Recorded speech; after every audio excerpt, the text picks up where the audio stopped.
आज मैं आपको जो तरीका बताने वाला हूं, अगर आपने उस तरीके से पेंशन के लिए आवेदन किया तो मैं वादा करता हूं आपकी पेंशन कभी नहीं रुकेगी और कभी रिजेक्ट भी नहीं होगी। और सबसे महत्वपूर्ण बात यह है कि यह वीडियो उनके भी लिए है जिन्होंने आवेदन अभी नहीं किया है, आवेदन करने के लिए सोच रहे हैं, और उनके लिए भी है जो पेंशन के लिए आवेदन कर चुके हैं।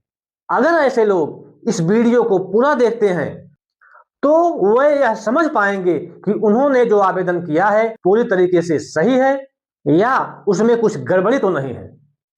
नहीं तो बहुत सारे ऐसे लोग होते हैं जो आवेदन कर देते हैं और कहते हैं कि हमारी पेंशन तो आ ही नहीं रही है, और उसमें समस्या ये होती है कि उस आवेदन में कुछ गड़बड़ी रह जाती है जिसके कारण वो आवेदन अप्रूव ही नहीं हो पाता। तो ऐसे सभी लोग जो आवेदन कर चुके हैं या जो आवेदन करने की सोच रहे हैं, दोनों के लिए यह वीडियो बहुत ही महत्वपूर्ण है। और एक खास अपील कि आप बिना इस वीडियो को भगाए हुए देखिएगा, क्योंकि अगर आप वीडियो को भगा करके देखेंगे तो पूरी बात आप बिल्कुल समझ नहीं पाएंगे। बहुत बड़ा वीडियो नहीं है, इसलिए पूरी वीडियो को अगर ध्यान से एक बार देख लेंगे तो स्वयं भी समझ जाएंगे और आप किसी दूसरे को भी इसको समझा सकते हैं कि आवेदन कैसे होता है।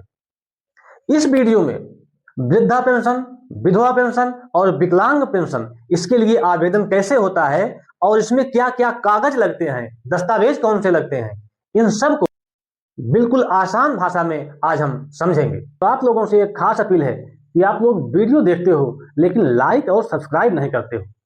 ये चैनल आपका है, आप इस चैनल को अपना आशीर्वाद दें, वीडियो को लाइक और चैनल को सब्सक्राइब करें ताकि ऐसी ही महत्वपूर्ण जानकारी लेकर हम आपके पास आते रहें।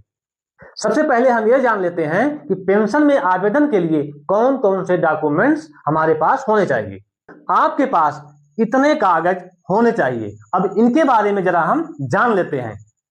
आधार कार्ड, ये आपके पते और पहचान के प्रमाण के लिए लगता है। ध्यान रहे, एक महत्वपूर्ण बदलाव यह हुआ है, पहले आधार कार्ड वृद्धा पेंशन में जन्म को वेरीफाई करने के लिए लगता था, लेकिन इस समय यह नियम बदल गया है।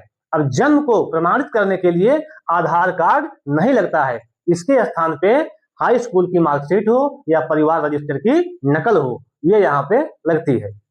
आय प्रमाण पत्र, आपकी इनकम कितनी है, ग्रामीण क्षेत्र में 46,000 रुपए से कम का आय प्रमाण पत्र और शहरी क्षेत्र वालों के लिए 56,000 रुपए से कम का आय प्रमाण पत्र होना चाहिए। आयु प्रमाण पत्र यानी कि आपकी जन्मतिथि को साबित करने के लिए, आपकी उम्र को साबित करने के लिए, इसके लिए क्या, चाहे आपकी परिवार रजिस्टर की नकल हो या हाई स्कूल की मार्कशीट हो, इन दोनों को इसमें लगा सकते हैं। बैंक का पासबुक होना चाहिए। किस बैंक का, जिस बैंक में आधार लिंक हो, आपका जो बैंक खाता एनपीसीआई मैप हो, क्योंकि सरकारी पैसा डीबीटी के माध्यम से आता है। अगर वो आधार लिंक नहीं है तो आपकी पेंशन का पैसा उसमें नहीं आ पाएगा। 2 फोटो, पासपोर्ट साइज की 2 फोटो। अब यही दस्तावेज सभी में लगते हैं, चाहे विधवा हो चाहे विकलांग हो। सिर्फ एक अंतर है, विधवा पेंशन में मृत्यु प्रमाण पत्र यानी कि जिसका पेंशन बनना है उसके पति का मृत्यु प्रमाण पत्र लगता है, और विकलांग पेंशन में विकलांग प्रमाण पत्र, किसी सक्षम प्राधिकारी द्वारा प्रदत्त विकलांग प्रमाण पत्र लगता है। इसका ऑनलाइन आवेदन कैसे होता है, चलिए हम इसको भी स्टेप बाय स्टेप जान लेते हैं। ऑनलाइन आवेदन में जो उसका प्रोफार्मा होता है, हम उसी को स्टेप बाय स्टेप आपको बताएंगे कि कहाँ क्या भरा जाएगा। आवेदन करने के लिए हम अपने राज्य के पेंशन पोर्टल पर जाएंगे। अब हमको जिस कैटेगरी में आवेदन करना है, वृद्धा पेंशन या विधवा पेंशन या विकलांग पेंशन, से ही उसको टच करते हैं, वहां पे तुरंत एक विकल्प आएगा आवेदन करें। अब आवेदन करें जैसे इसको आप टच करोगे तो सबसे पहले आपको अपना डिटेल भरने के लिए आ जाएगा। सबसे पहले हम जिला पर टच करेंगे तो उसमें अपना जिला चुनेंगे, फिर तहसील पर टच करेंगे तो जो भी हमारी तहसील होगी वहाँ तहसील भरेंगे। उसके बाद क्षेत्र यानी कि आप ग्रामीण हैं या नगरी हैं, जो भी आप होंगे उसको यहाँ भरेंगे। फिर उसके बाद अपना ब्लॉक यहाँ पे चुन के भरेंगे। उसके बाद ग्राम पंचायत क्या है आपकी, उसको यहाँ भरेंगे। फिर अपने गांव का नाम यहाँ पे भरेंगे। इसके बाद आवेदक का नाम जैसा आपके आधार कार्ड में हो वैसा ही इसमें नाम भरें। अगर स्पेलिंग गलत हो जाएगी तो आपको आगे चल के आधार वेरिफिकेशन में समस्या आएगी। तो उसके बाद आवेदक के पिता या पति का नाम यहाँ भरें। आप किस श्रेणी से हैं, यानी कि जनरल हैं या ओबीसी हैं या एसटी हैं, जो भी हो यहाँ पे सेलेक्ट करें। आपका पूरा पता क्या है, पूरा पता यहाँ भरें। उसके बाद लिंग क्या है, आप पुरुष हैं कि महिला हैं, उसको यहाँ भरें। आपकी डेट ऑफ बर्थ क्या है, यहाँ डेट ऑफ बर्थ भरें। उसके बाद आप अपना एक मोबाइल नंबर यहाँ पे भरें। अगले पेज पर आ जाएंगे तो आपको यहाँ पे बैंक विवरण भरना है। बैंक का क्या नाम है, एसबीआई है, पीएनबी है, बीओबी है, क्या है, यहाँ भरेंगे। आपका खाता संख्या क्या है, यहाँ भरेंगे। बैंक शाखा का क्या नाम है, उसको यहाँ डालेंगे। दोबारा आप खाता संख्या यहाँ डालेंगे।